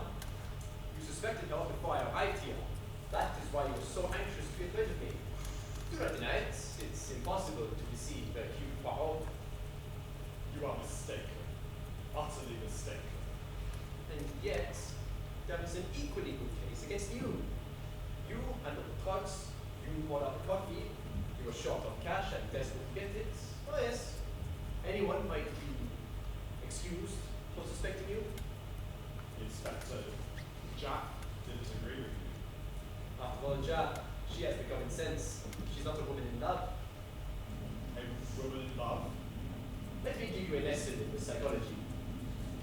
When I came here last night, Madame, your wife, begged me to stay to discover the murderer. Would a guilty woman have done that? You mean I mean that before the sun sets tonight, you'll be asking her pardon upon your knees. what's he saying? Too much, perhaps. And now, monsieur, place yourself in my hands, in the hands of Hercule Poirot. You will save her. I have pledged my word, although when I did not know how difficult it was going to be. You see, monsieur, time is short, and something must be done. You will act as I tell you, without asking questions and making difficulties. Yes. That's good. And now, what I ask is neither impossible nor difficult. It is, in fact, common sense. This house will shortly be given over to the police. They swarm all over as they make their investigations everywhere. For yourself and your family, it will be very unpleasant. I suggest that you leave. Give the house over to the police. That is my suggestion. You will have, of course, to remain in the neighborhood. The local hotel is fairly comfortable. Engage rooms there. That way, you will all be at hand when the police wish to question you. But when do you suggest that this should all take place? My idea was immediately. But won't it look very odd? Not at all, not at all. It will appear on move of the utmost susceptibility. The associations are hateful towards you. You cannot remain here any longer. Oh yes, it will all sound very good. How about the inspector? I myself will fix it up with Jack. Can't see what goodness is going to do. Do not see? It is not necessary that you should see. But I see. That is enough. Now, go and make the arrangements. Or, if you cannot give your mind to them, go get Monsieur Reynard to make the arrangements for you. Go, go! Allez! Oh Dieu, c'est anglais, quel obstiné.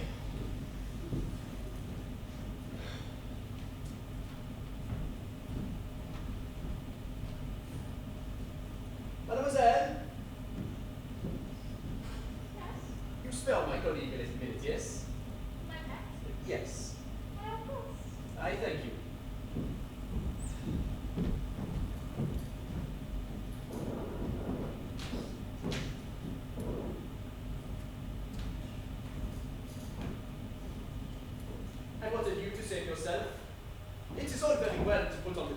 I leave you here on guard, and the next thing I know, you're promenading yourself at appetite in the garden. I'm sorry, I'm awfully sorry. I just stepped out for a moment and then I saw you coming in through the window and I thought, And you thought you wouldn't return to face me. Well, you may have done damage irreparable. I found Carmeli here. I say I'm awfully sorry. I'm so sorry. Well, if you have not done the damage irreparable, it is more by good luck than anything else. Mon ami, the moment has come when we must deploy my sense. Oh, good. No, it is not good. It's bad. It's obscure. It's dark. It's dark. As it was last night. Yes, there's the idea. Stop there. I don't follow. Why did Sir Claude die, it seems? Answer that. Why did he die? Well, we know this. Do we? Are you so very sure? He was poisoned. But why was he poisoned these things? Well, supposing the thief had suspected he'd been discovered. But supposing Hastings that the thief did not suspect. Let me recount to you events as they might have gone, as I think they were meant to go. Sir Claude dies in his chair when there are no suspicious circumstances surrounding his death. In all probability, it will be put down to heart failure. It will be some days before his private papers are examined. His will is the only document that will be searched for. After the funeral, in due course, it will be discovered that his notes on the new explosive are incomplete. It may never be known that the exact formula existed. You see what that gives Happy? Yes. What? What? Security. He can dispose of his goods even if the existence of the formula is known. He has plenty of time to cover his tracks. It is an idea. Of course, Yes. it's an idea. Am I not Hercule Poirot? But see now where the idea leads us. The murder was not a chance murder or executed on the spur of the moment. It was planned beforehand. Beforehand. You see where we are now? You know, I never see these things, Poirot. I see that we are in the library of Sir Claude's house. Yes, my friend, you are right. We are in the library of Sir Claude and Louis' house. It is not morning, but evening. The lights are turned out. These plans are for crime. And, as the old man himself said, the thief is caught like a rat in a trap. Ah yes, but the thief, he knows something too, that Sir Claude does not. He knows that in a very few minutes, Sir Claude will be signed forever. He has one problem left before him, and one only. To hide the paper under the cover of darkness. Close your eyes, Hastings, as I now close mine. It is dark. We can see nothing, but we can hear. Repeat to me, as nearly as you can, the words of Miss Amory she described the scene. Gasps. A lot of little gasps. The sound of a falling chair. A metallic crunching. The key, of course. Quite right, continue. Screams. Lucia's. Knocking at the door. And you're right. Right at the beginning. The tearing of silk. Tearing silk. It is all there, Hastings, in those few moments of darkness. All there. Yet our ears tell us nothing.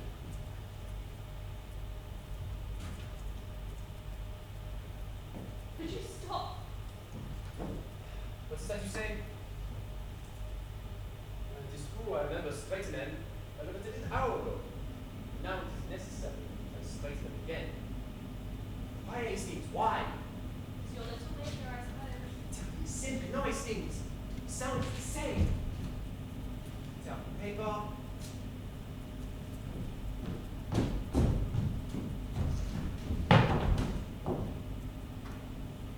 Another. And another. C 19 N 23. Yes, yes, it is the formula. Wonderful! A quick formula. Oh, yes. So slow, quick, quick.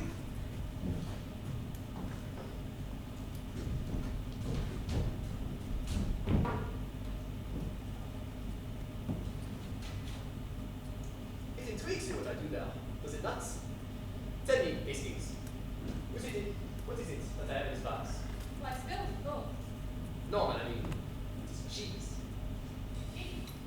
No, precisely, my friend. Cheese.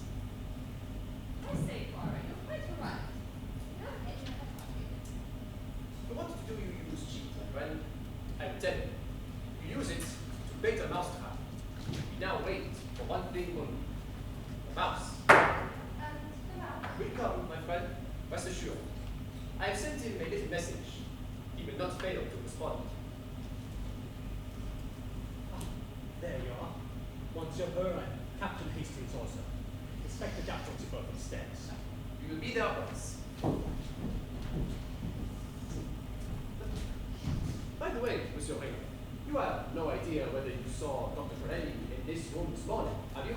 Oh, yes, I found him. Ah, what was he doing? Telephoning, I believe. Was he telephoning when he came in? No, he came in from the study. And where were you standing then? Somewhere about here. Did you hear any of this conversation? No.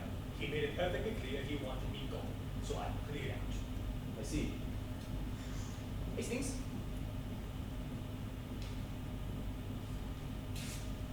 Take that up to Jack. Sorry, what was that?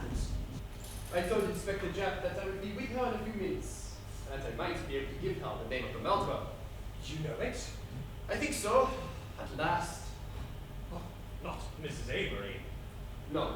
That is why I wrote my little note. She must be spared any further questioning. Corelli, I suppose, then. Monsieur Reynald must permit me to keep my little secrets until the last moment.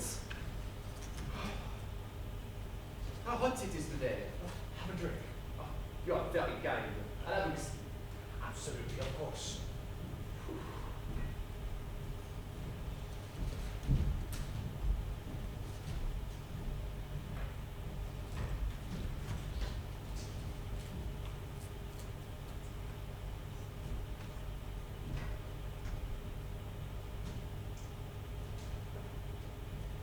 I don't believe the squad, I fancy.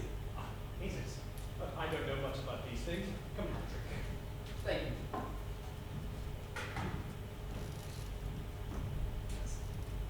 Good luck, my friend. To you, my friend. And now I will tell you my suspicions. I held them.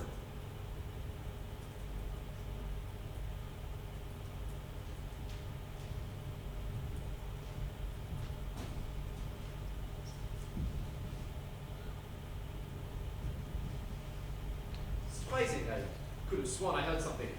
Ah, well, I made a mistake. How about your santé, my friend?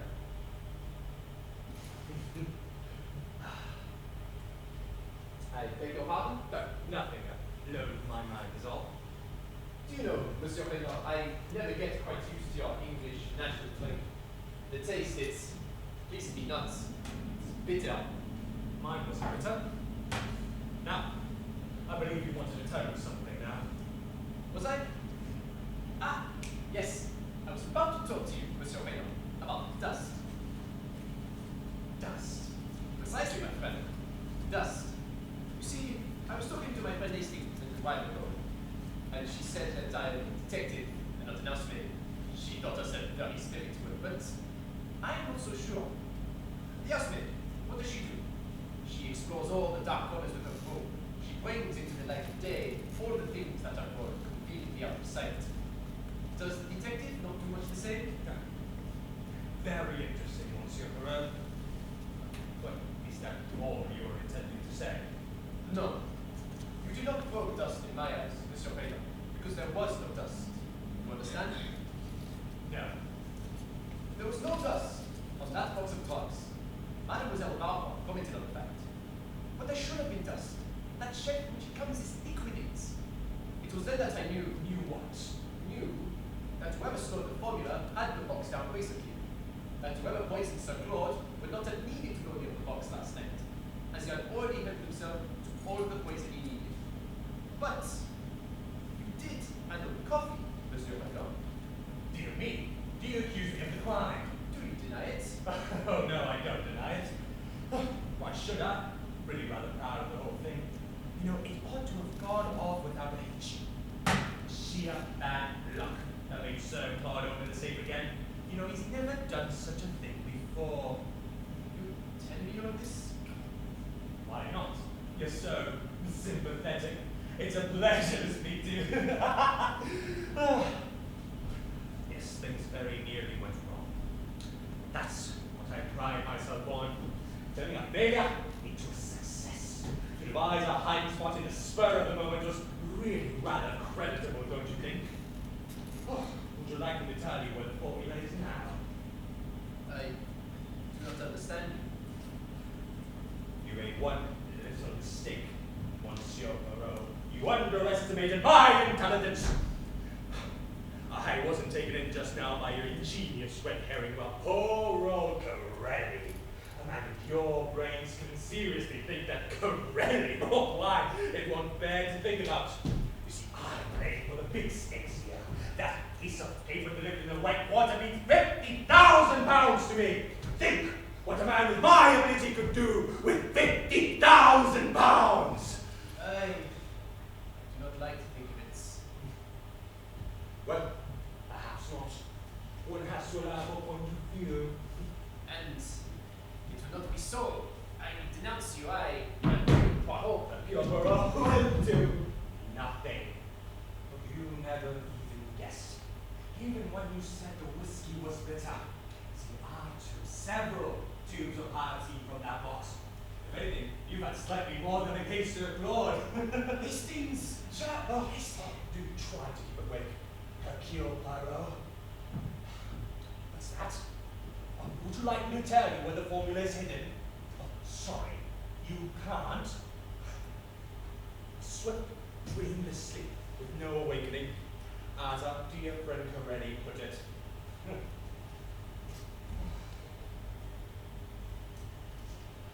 Goodbye, dear Monsieur Poirot. Would you like the envelope? Johnson! Well, Jack, did you get it all? Every word, thanks to your note. You can hear fine on the terrace. Let's go over him. Now then. Aha! Hyacinth! Empty! You see, I refuse to play in your comedy. Instead, I make you play in mine. In my notes, I give instructions to Jack. I make things easy for you by saying it is us. I know you'll offer a drink. It's the opening you need.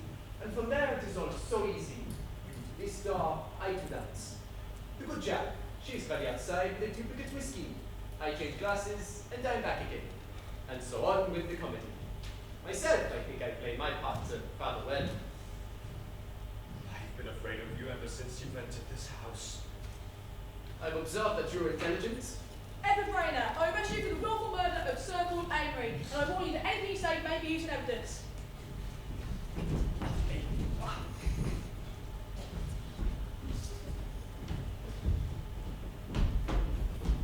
Monsieur Paul, is it true? Was it Mr. Rayner that murdered my poor brother?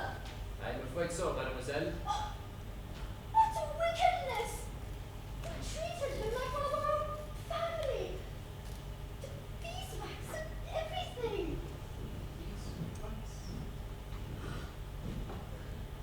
Someone's been awfully clever.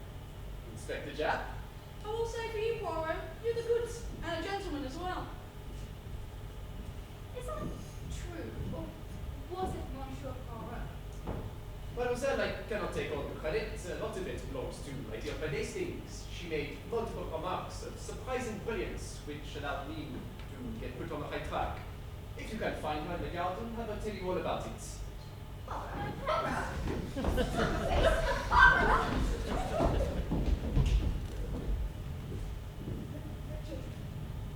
Lucia, Monsieur Poirot.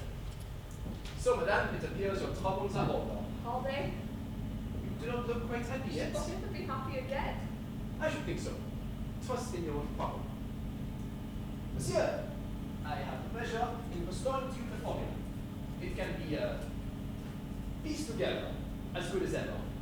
my God, the formula? Oh, I can hardly bear to look at it. Think of what it has done. What is so you going to do with it?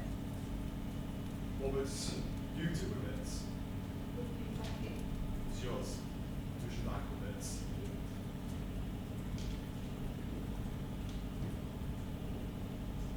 So much suffering in the world. I don't think of any more. Madame, I admire the way you work thousands of pounds with as little emotion as though they were your pence. Ashes. Like my life. Oh la la, it is all on our coffins. Me, no. I like to be gay, to joys to be done. See you, my two children. I'm about to take a liberty. Madame looks out her nose of pigs. I have deceived him. Monsieur looks out his nose of pigs. I have suspected her. And what you really want, both of you, is to be in each other's arms. Is it not? Richard, Do you know, little imbecile, that he tried to accuse himself to Jack in order to save you? oh, And you, monsieur, to think that not half an hour ago, your wife was screaming in my face, telling me that she had killed your father. Only because she feared you might have done so. Being English, you will not embrace before me, I suppose. Monsieur Poirot, don't think I shall forget this, ever. Neither shall I forget it.